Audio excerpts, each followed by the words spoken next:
of your seat if you're watching. Owen Trinkler puts the right foot down and clears off towards turn number 1. It's a copy boot start in the AMG GT4 Mercedes. Turns into turn 1 and he's got clear daylight, and coming through from the second row, Tyler McQuarrie follows the pole man and immediately gets into second position. I did think the McLaren might make a little better start than that, but traditionally we've seen the McLarens not so quick.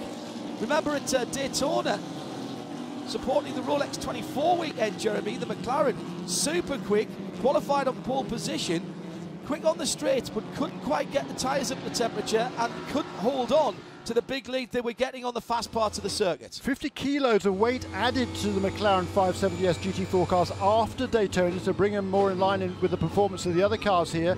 Because of that, McLaren drivers have to be pretty careful not to burn off those tyres. 100 kilos heavier than many of the other cars on the grid, the Mercedes and the BMWs around them, so they do have to manage their tyre wear just a little bit more. Challenge for the lead straight away. The Audi's come up the pace quickly, hasn't it? The number 39 Audi R8, Tyler McQuarrie, with that bright green stripe on the side. Owen Trinkler didn't fight that one too much. That was smart driving by the man from Nashville. That's how you win a championship. And off already, the 44 car, the Mike Vest Porsche, has gone off, and there's one of the Honda TCRs in there as well. This is down at turns. And Roy Block in the Alfa Romeo Giulia, the black number 5 car. So there's been action early on, at least a couple of the TCRs, and I believe there's a Porsche off. Now, whether that's in the same incident, one of the 44 Porsche Cayman GT4, I think that might have been a separate incident. Yes, it is.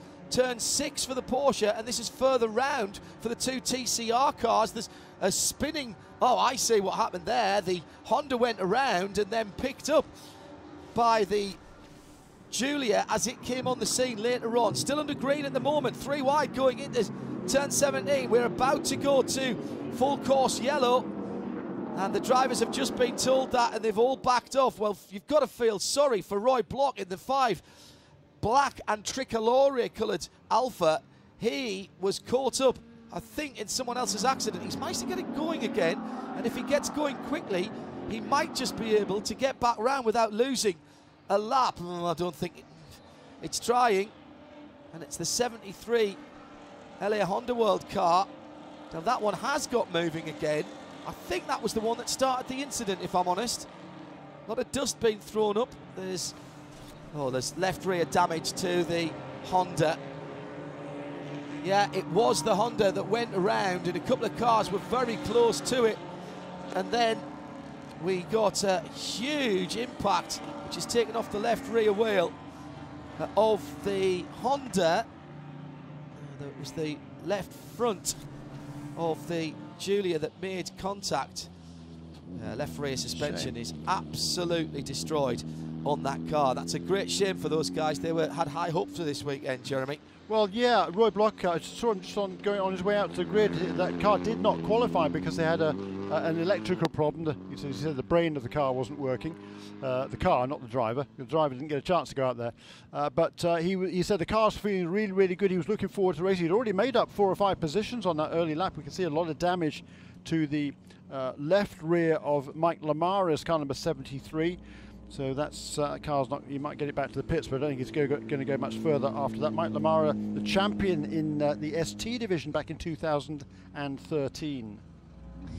That electrical issue you were referring to, Jeremy, I just spoke with Barbara Burns, who we know from Risi Competizione and helping us out with that organization, and she just passed along a note to me that the problem they were having with those Alfa Romeos was in the ECU, and they actually reached out to Risi Competizione. Giuseppe sent one of his mechanics down here to Sebring on Friday with new ECUs so that they could install them in the cars and make the green flag today. Obviously, not the way they wanted to see that number 5 end up. However, there was a lot of effort put forth hoping for a strong result. Yeah, and Risi Competizione does run one of these Alphas in the Blancpain series over here for TCR, but they're not running here this weekend. But they look after the cars in this country. I was right. There was a Porsche incident, and it is the Mike Vest, the Vest Energy Group Porsche Cayman. He's out of the car, but that was a separate incident, I fancy, there, slightly further back around the circuit, and the both of those cars, ironically, with left rear damage that were involved, the two TCR cars, and I have to say, I think the drivers have done a great job getting them back, but all they've done is saved themselves a walk back. Various pieces of bodywork and bits of undercarriage of those cars are falling off. So both of those cars now in the pit lane, and we'll get a report from Shea and Jamie, but I can't honestly see either of those getting back out, if truth be told.